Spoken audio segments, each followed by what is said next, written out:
Bonjour à tous, je viens aujourd'hui pour une vidéo qui va concerner l'astreinte devant le juge aux affaires familiales. Alors, qu'est-ce que c'est qu'une astreinte? Une astreinte, en fait, c'est comme une espèce de sanction ou en tout cas une incitation afin d'obtenir ce que l'on veut par le biais d'une condamnation financière. Donc, je m'explique.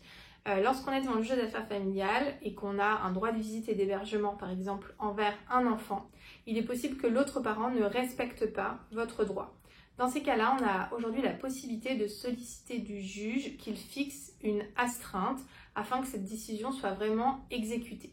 Donc, comment ça se matérialise? Le juge va prendre une décision et dans sa décision, il va indiquer à chaque jour de non-présentation de l'enfant, le parent devra une somme de, je sais pas, par exemple, 50 € par jour non présenté de l'enfant.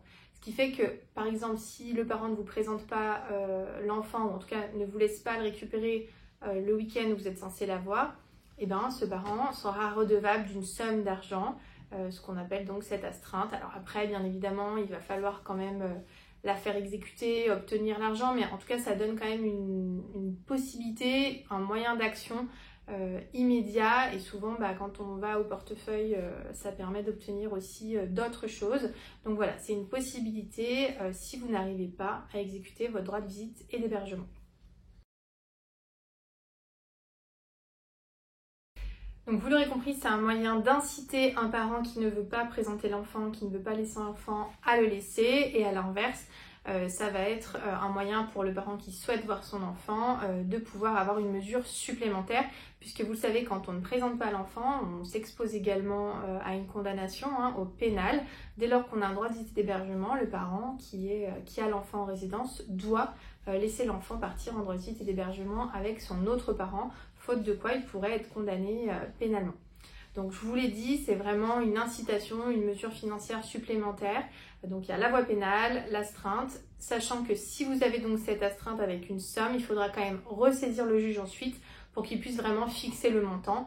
Par exemple, si vous avez eu 4 week-ends à 50 €, et vous fixerez donc 100 € par week-end, ça fera 400 €, vous saisirez le juge et il fixera définitivement combien l'autre parent vous doit. Voilà, j'espère vous avoir éclairé sur ce sujet et je vous dis à très bientôt. Vous pouvez nous retrouver via notre site internet et nous suivre sur notre chaîne YouTube, mais aussi sur tous nos réseaux, Instagram, Facebook et LinkedIn.